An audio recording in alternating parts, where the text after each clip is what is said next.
Welcome to the CEC Report for the 10th of January. I'm Elisa Barwick and with me is CEC leader Craig Isherwood. Welcome, Craig. Yeah, thanks, Elisa. In today's report, new wave of privatisations will plunder nation. Hockey is following Mussolini infrastructure model, and nuclear war closer than during Cuba Missile Crisis. So firstly, new wave of privatisations will plunder nation. Now it looks like the big post-Christmas fire sale is on, Craig. There's already many major privatisations being mooted, from Australia Post to Snowy Hydro, with Medibank Private, the sale of that already underway. Now the sales of these things though with the new government are being couched in the terms of we will use the sale or the proceeds to fund new infrastructure, because obviously such privatisations have proved to be so politically unpopular they have to do something of this kind.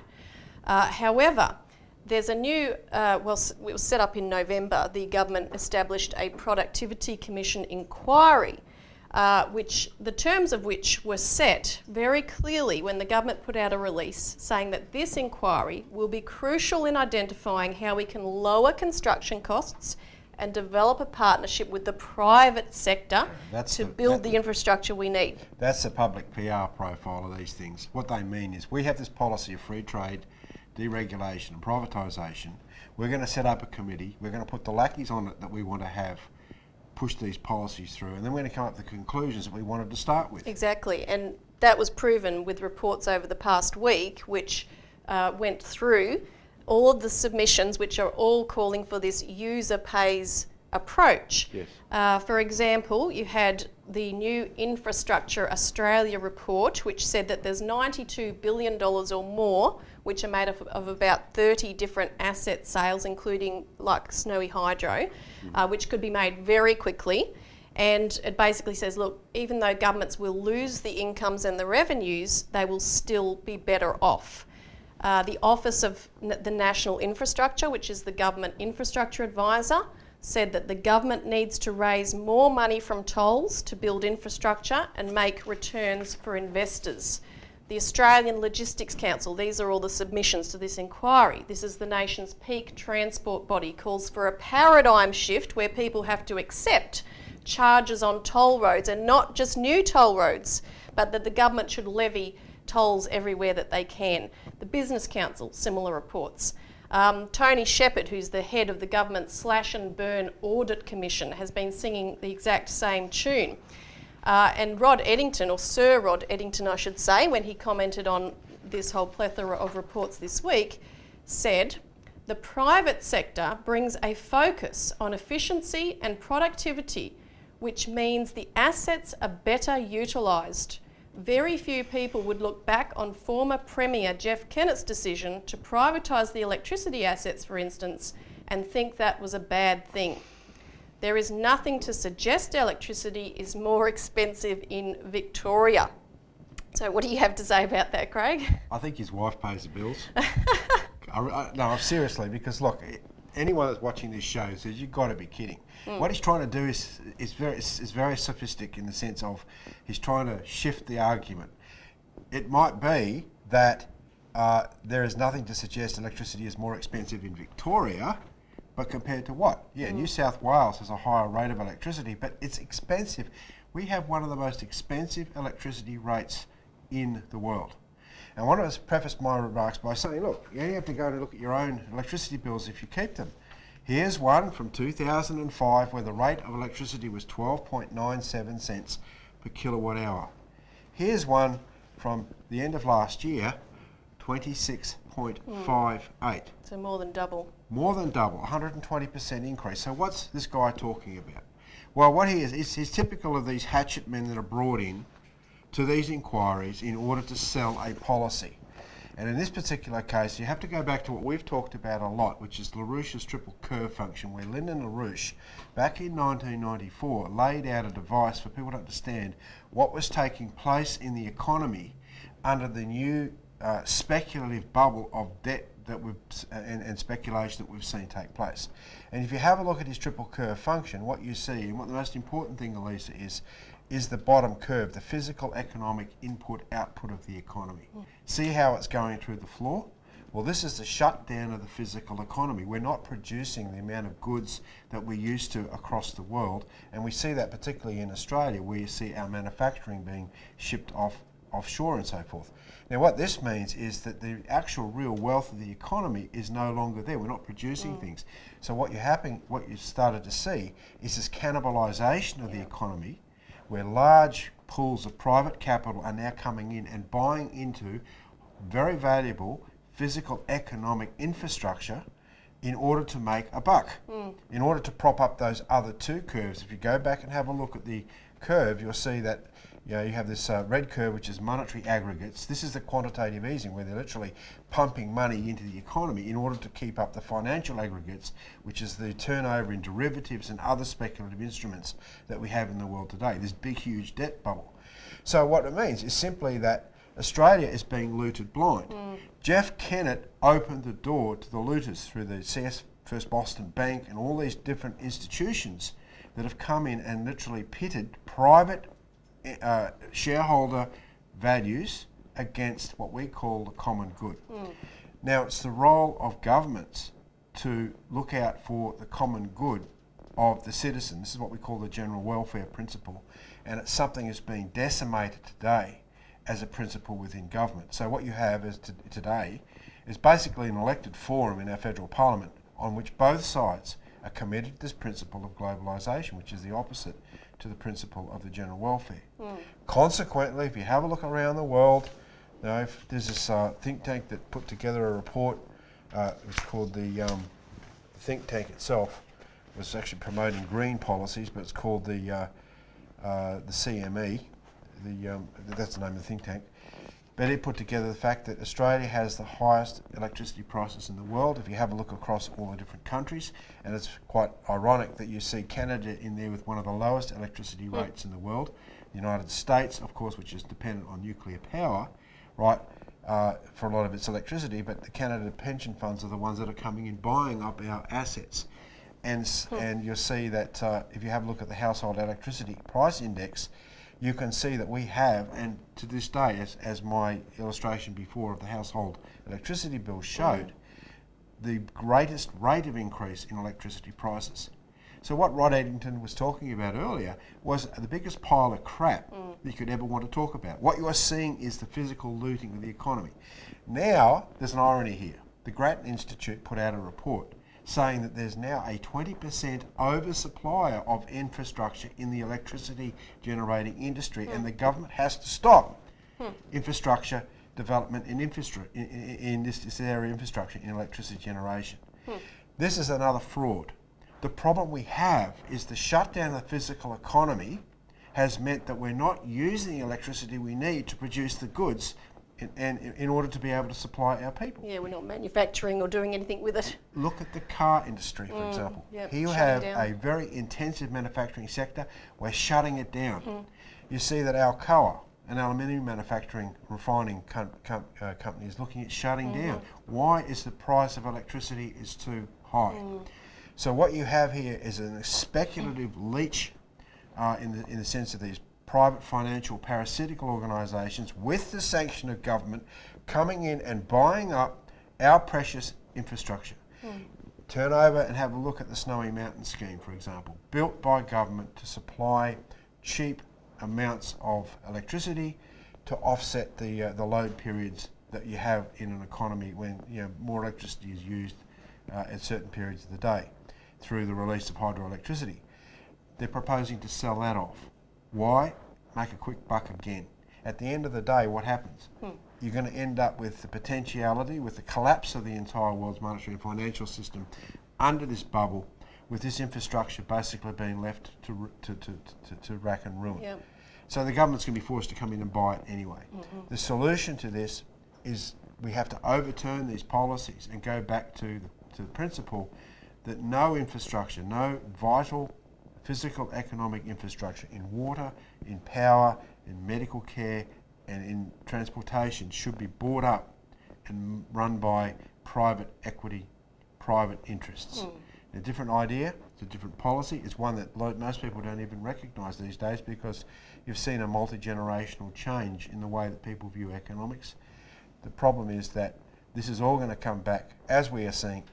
The poor are going to suffer because they're going to be forced to pay, like pensioners, double and triple electricity rates, water rates, and healthcare rates, and everything at the behest of private capital, private interests. And the fraud of this idea of saying, well, everything, the funds that we raise from selling off all of this, from privatising all this, will go towards more infrastructure, is very clear, because when you read all the commentaries, they're talking about this idea of a public-private investment, and therefore what comes hand in hand with that is this discussion that, well, any project we undertake has to be profitable for the private sector to invest in. We have to attract their investment and so forth.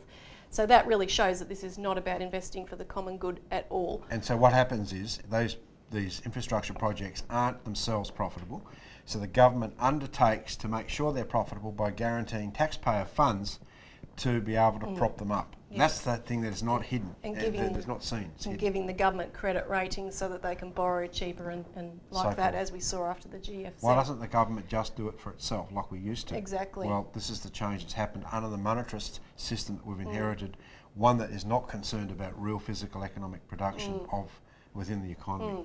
Now we'll stop there, but after the break we're going to talk about where this proposal and where this idea of building infrastructure in this way with the private-public partnership, where that came from.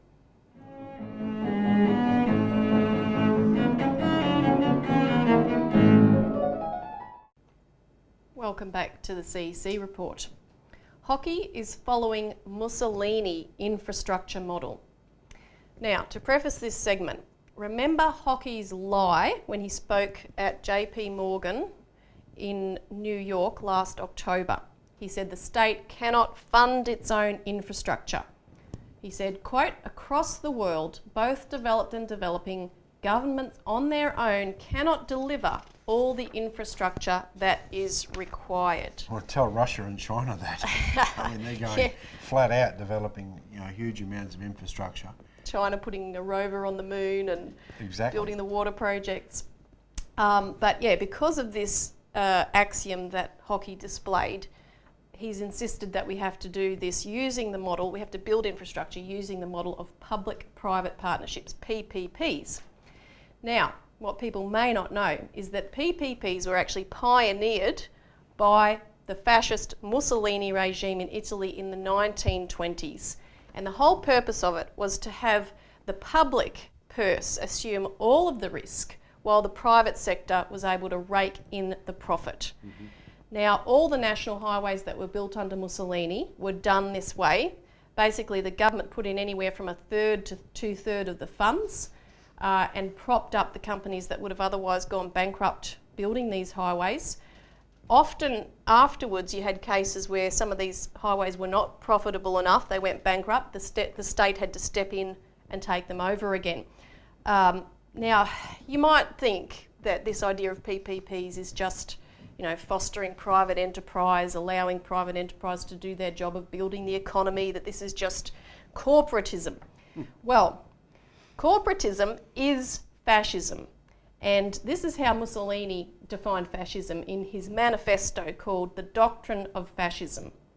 He said that fascism should more appropriately be called corporatism because it is a merger of state and corporate power. Now, Franklin Roosevelt basically affirmed that exact warning. He defined fascism as the ownership of government by an individual, by a group, or by any other controlling private power. So as opposed to government of the people, by the people, for the people, the idea of PPPs is quite the opposite. It's governing to allow private enterprise to run rampant. So this, to boil this down, this means that if you get in the road of private profit, you essentially become a useless eater. Yes, and that's the bottom line of what we saw with the whole Hitler operation. Exactly. It's the same thing. That's what the Mussolini model led to, essentially. Fascism, corporatism, Now, same thing. Extrapolate that to the Australian circumstances where you've seen 130%, 120% increases in electricity prices. Similar in water, right? The private profits of these corporations are now starting to literally eat up the capacity of individuals to exist. Mm-hmm. Now, what are they going to do? Is the government going to act towards regulating these corporations and saying, no, you can't do that?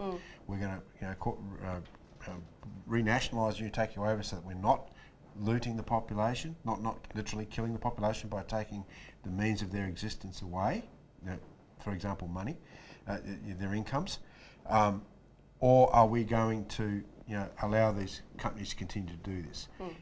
This is fascism. Yeah. It's not what people think about fascism, some sort of a romantic idea. Yeah. This is basic corporate greed pitted against the general welfare of the population, and this should be the role of the government. Now, I can name maybe 2 federal members that I could say that have some passion towards this. Right. Not many more. In the sense of opposing it? In the sense of opposing this. I mean, if they were really going to oppose this type of corporatism, fascism, corporatism, then they wouldn't be able to stay in the Liberal Party. Exactly. Well, that brings me to Hockey's other lie, because what Joe Hockey said at a speech to the Centre for Independent Studies on November 8 last year affirms exactly this model of allowing corporations to do whatever they please, and government's job is just to allow that to happen. He said that wealth and prosperity are created by the private sector. Our approach to government is to do all we can to unleash the power of the individual and private enterprise.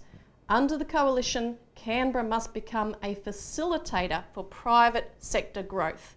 So basically the job of government is to clear the way for private enterprise. And this whole open for business slogan essentially means that Australia is open to being taken over by big business. That's all code for let the banks do what they like, Elisa. That's what he's saying. He's not talking about the small entrepreneur, the farmer, the person that needs credit from the banking system, which is now being withheld.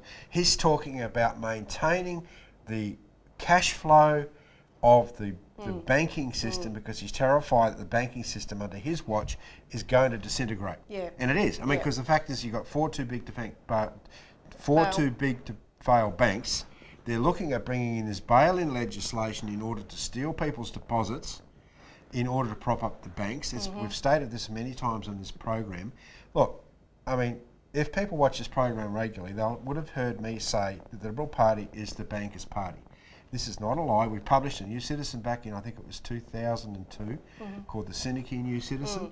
And we went through and showed how the Liberal Party actually was the bankers' party. It was created by the bankers under Menzies specifically to support the bankers. So what Hockey's not being dishonest by what he's doing. No. We don't like it. He's just being true to his to what he stands for. Exactly, that's right. But people can't understand that. No, he's just doing what he's there to do. Yeah, no. And the review of competition policy, for example. I mean, because all our competition policy is what Hockey just said, about protecting the privileged status of these big corporations. And again, Roosevelt, in that same speech where he defined fascism as corporatism, he talked about how private enterprise is ceasing to be free enterprise and is just becoming a cluster of private collectivism where bankers basically now have control of industry. And he said that men will dare to compete against men, but not against giants. And so you can oppose this to the idea of a credit system where people, farmers, workers, manufacturers are given the credit and given the fair system to have a go. That is completely the opposite of what we're seeing today. They believe that a healthy corporate sector is going to leave enough crumbs for the general population to live off, that's okay. That's how they think. Well, and they think that many millions of lives can be frittered away, and that's what they want. Now, we've run out of time, but in the final segment, talking about lives frittering away, we'll look at, again, the danger of thermonuclear war.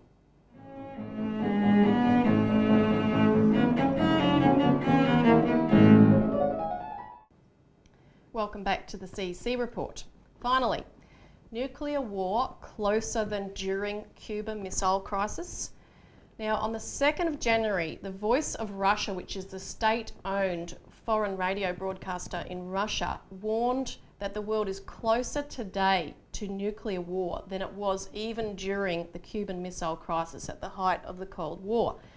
Now, of course, this comes in the wake of an increased spate of terrorist attacks in Russia, which can be seen and are seen by the Russians as provocations. On December the 10th, the Russian Vice Prime Minister, Dmitry Rogozin, reminded the world of the consequences of such provocations. He said, "We will certainly resort to using nuclear weapons in certain situations to defend our territory and state interests." Now, at the same time, there's been an increase in terrorist attacks by Uyghur terrorists against the government of China, of Xi Jinping, including in Tiananmen Square, just before the Chinese conference, Communist Party conference. And all the while, the US is increasing its presence, its military presence in the Pacific. They're sending 800 more troops to South Korea as part of their rebalance to the Pacific. So this is, again, as a plan to encircle China and Russia, raising the tensions. We actually put out 2 very important new citizens on this, Elisa, over the last couple of years, which, if people are not really familiar with what this danger is specifically to Australia, they should call in and get a couple of these new citizens. We've still got plenty left, but it details how Australia is being positioned for a war against China by the Anglo-British forces, Anglo-US forces. Yep, and basically Lyndon LaRouche, who founded our international movement, and his wife Helga Zepp LaRouche have updated that war danger just in the last few days. LaRouche gave a very important webcast, which you can look at on the website on the 3rd of January. And Helga Zepp LaRouche issued a statement. Both of these are linked to in a media release we've put out today. But in her statement, Helga Zepp LaRouche said that dozens of historians, authors and columnists are warning about the parallels to 1914 and describing how the people of that time marched like sleepwalkers into the great catastrophe of the war. And yet in principle, we are doing exactly the same thing today, with the crucial difference that the Third World War would be thermonuclear and humanity would be wiped out. Now, what's the essential conflict here? Well, look, there's a line of division between the collapsing transatlantic region and the growing power of the Asian Pacific. Now, late last year, LaRouche defined it very clearly. He said that to the extent that the Eurasian area, which is more viable for the moment, has a certain strength, therefore we come to a point where the oligarchical side, which is what the transatlantic region is, the oligarchical side is at the limit of its ability to continue functioning without going to conquest. In other words, they have to go to war, or the equivalent of war, or panic, that is, to rout the Eurasian side. So the Trans-Pacific region is building, the Trans-Atlantic region is building for war. Now, Craig, what would you recommend in your media release today? What do you recommend that Australia do? What can Australia do? Well, we have to break with this whole entire policy, as we've talked about many times before. This is insanity.